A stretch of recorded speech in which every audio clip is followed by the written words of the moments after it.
मेरा नाम अब्दुल समद है। मैं मुन्नी जेवी राम बालक गर्ल्स इंटर कॉलेज का 9वीं कक्षा का छात्र हूं। आज राष्ट्रीय युवा दिवस के शुभ अवसर पर मैं स्वामी विवेकानंद जी के बारे में बताना चाहता हूं। स्वामी विवेकानंद जी का जन्म 12 जनवरी 1863 महासंक्रांति के दिन कलकत्ता में हुआ था।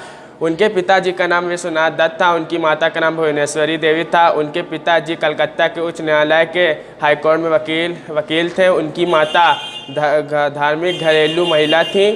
उनके कुल 9 भाई बहन थे। वो बचपन से ही खेलकूद पढ़ाई तथा खेलकूद में उज्ज्वल थे। वो पढ़ाई के साथ साथ खेलकूद में उज्ज्वल थे। वो पढ़ाई के अलावा संगीत गायन वाद्य यंत्रों की भी शिक्षा ग्रहण की थी।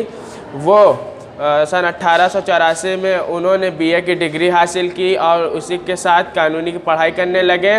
वो गरीबों की बहुत मदद की उन्होंने गरीबों की बहुत मदद की थी। उन्होंने गरीबों के लिए राष्ट्रीय मिशन की स्थापना की और हमारे देश विदेश के युवाओं के दिल में प्रगति के लिए जोश भर दिया, जिससे आज भी हम 12 जनवरी को उनके जन्मदिन के साथ साथ राष्ट्रीय युवा दिवस भी मनाते हैं। सन 1881 में उनकी मुलाकात उनके गुरु परमाहंस जी रवि रामकृष्ण परमाहंस जी से हुई, जो इनके गुरु थे।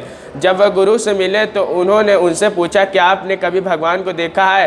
तो उन्होंने उत्तर दिया, हाँ मैंने देखा है, जैसे मैं आपको देख सकता हूँ वैसे ही मैंने देखा है। स्वामी विवेकानंद जी उनके उत्तर सुनकर उनकी सच्चाई को महसूस कर पा रहे थे। उनके ज्ञान से प्रभावित होकर वो उनको गुरु मान लिए थे।